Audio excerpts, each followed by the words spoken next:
नमस्ते दोस्तों, स्वागत है आपका मेरे चैनल में। आज की कहानी है काली पत्नी, कहानी जो दिल छू जाए। अरे परी, तुम सांवली, ऊपर से यह काली साड़ी, वह अच्छी दिखेगी क्या तुम्हारे ऊपर? पहले ही तुम्हारे रंग को देखकर लोग ताना मारते हैं। गौरव परी को बोला। देखो ना गौरव, मैं बोलती तो कहती, सास बोलती रहती है। हमेशा ऐसा लगता है जैसे कौवे को काला टीका लगाया हो।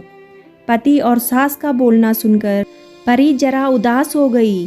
वो काली नहीं थी, कृष्णवर्णीय और परी नाक नक्शे में अच्छी थी, पर पति और सास कलर को लेकर रानी को हमेशा ताना मारते थे।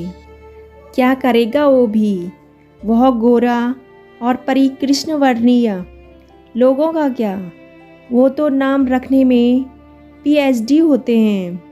ब्लैक और वाइट जोड़ी बोलते थे दोनों को।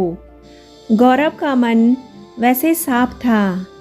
परी को अगर कोई कलर को लेकर बोलता तो उसे जरा भी अच्छा नहीं लगता था, इसलिए वह भी थोड़ा बहुत बोल देता था ताकि वह जिद ना करें। लेकिन जब वह बोलता था तो उसे इस बात का पछतावा होता था। उसकी माँ घर में हमेशा कड़वाहट रखती थी। आज भी वैसे ही हुआ। घर में उत्सव के माहौल में सुबह जब सास ने परी से बात की तो वह थोड़ी घबराई हुई थी। उसका चेहरा भी शांत था। गौरव वास्तव में खुद पर शर्मिंदा था। अपराधी की तरह बैठने की बजाय वह काम के लिए बाहर गया। कई सारी महिलाएं काली साड़ी पहनकर सड़कों पर चल रही थी। सभी ही गोरी थी, ऐसा नहीं था, लेकिन उन पर वह काली साड़ी अच्छी लग रही थी। गौरव काम की जगह पर गया। उसका बचपन का दोस्त सूरज और उसका पूरा परिवार साथ में था। जान पहचान हुई। तभी पीठ के पीछे से सूरज की पत्नी आई। वह भी काली सांवली ही थी। काली साड़ी पहनी थी उसने। पीछे से एक आवाज़ आई, किरण दीदी, अच्छी दिख रही हो आप। आपकी साड़ी भी अच्छी है और आप भी। किरण के चेहरे पर खुशी आई। उससे ज़्यादा सूरज खुश हो गया था। गौरव सूरज को कुतूहल से देख रहा था। सूरज ने वह देखा और जाना वो गौरव के सवालों का हल करना चाहता था। सूरज ने गौरव से सीधा ही पूछ लिया, पूछो तुम्हारे मन में जो भी है, मैं तुम्हें उसका उत्तर देने के लिए तैयार हूँ। गौरव पहले हड़बड़ाया, फिर वह बोलने लगा कि नहीं नहीं, ऐसा कुछ भी नहीं है। सूरज ने गौरव से कहा, तुम मुझे नहीं जानते कि मैं लोगों का मन कितने अच्छे से पढ़ सकता हूँ।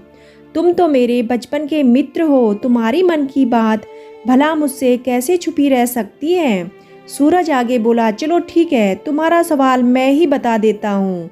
तुम यही सोच रहे हो ना कि मेरी पत्नी जो रंग से काली है और आज उसने काली साड़ी पहन रखी है, फिर भी वह और मैं इतना खुश कैसे? गौरव सब कुछ शांति से सुन रहा था और कुछ भी बोल नहीं पा रहा था। सूरज बोला, काला रंग ऐसा रंग है जिसमें दुनिया का कोई भी रंग मिला दे वह कभी नहीं बदलता, यानी कि किसी और रंग के संगत में वह अपना अस्तित्व कभी नहीं छोड़ता। इसी प्रकार किरण भी दिल से एकदम उस कलर की जैसी है, कभी भी रंगीन ना होने वाली लड़की है।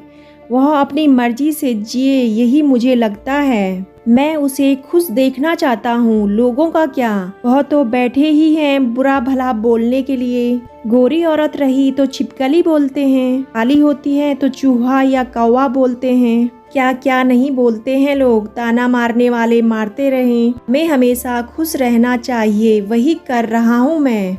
वो सुबह मुझे बोली, कैसी दिख रही हूँ मैं, अच्छी लग रही हो तुम। ऐसा बोलने पर उसके चेहरे पर वह कोलगेट स्माइल देखकर मुझे सकारात्मक ऊर्जा मिली। घर से बाहर निकले तो सभी बोलने लगे कि अच्छी लग रही हो भाभी। हम दोनों ने अच्छे मन से यह बात सोची, कोई ना कोई ताना मारने के लिए बोला ही होगा ना।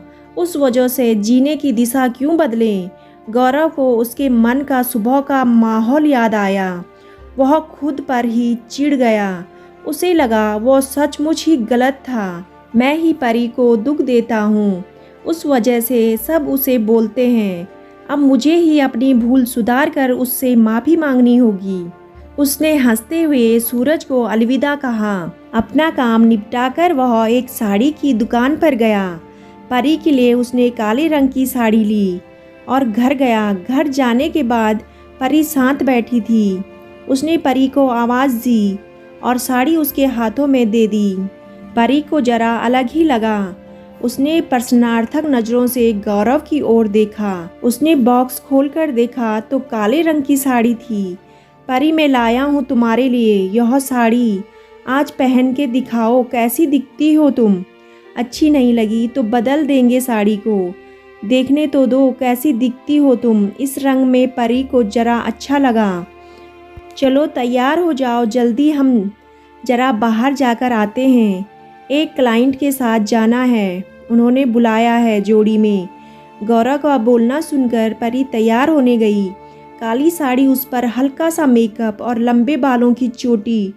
गौरव भी क्या, गौरव की माँ भी परी को देखते ही रह गई। गौरव बोला, परी सॉरी। हाँ, अरे लोगों की बातों में आकर मैं तुम्हें हमेशा बोलता रहा, और खरा सौंदर्य किसमें है यह मैं भूल गया था। रंग दो ही हैं यह जानकर फिर जीना छोड़ दें क्या, अपनी खुद की पसंद छोड़ दें क्या। तुम्हें काले रंग की साड़ी पहनना बहुत अच्छा लगता था ना, पर मैं हमेशा तुम्हें टोकता रहा।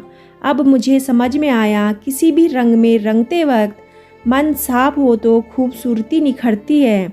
तुम जैसे चाहती हो वैसे ही जियो, मैं कभी भी तुम्हें नहीं बोलूँगा। और हाँ, सचमुच सुंदर दिखती हो तुम, तुम्हारे रंग पर अच्छा खिलता है यह काला रंग। परी के चेहरे की लाली और भी ज़्यादा बढ़ गई थी। यह बात सुनकर शर्मा कर वह गौरव को बोली, क्या आप भी? गौरव ने परी का मुस्कुराता हुआ चेहरा देखा और उसके बदले हुए विचारों से गौरव खुश हुआ। मन ही मन में गौरव ने सूरज को धन्यवाद किया, क्योंकि यह परिवर्तन सूरज के शब्दों द्वारा हुआ था। खूबसूरत दिखने के लिए खूबसूरत दिखना जरूरी नहीं है, बल्कि खूबसूरत सोच होना ज़रूरी है। इंसान का अगर मन सुंदर है तो इससे कोई फर्क नहीं पड़ता कि वह किस रंग का हो। किसी भी इंसान की अगर अच्छी सोच है तो बेशक वह एक अच्छा इंसान होगा, और वह कभी भी किसी को न तो दुख दे सकता है और न ताने। और इंसान के अंदर इंसानियत होना बहुत ज़रूरी है। रंग रूप से कोई फर्क नहीं पड़ता, इंसान का मन सुंदर होना चाहिए। दोस्तों, आपको कहानी कैसी लगी कमेंट करके ज़रूर बताइएगा। कहानी अच्छी लगे तो वीडियो को लाइक और चैनल को सब्सक्राइब करना ना भूलें। कहानी सुनने के लिए आपका बहुत बहुत धन्यवाद।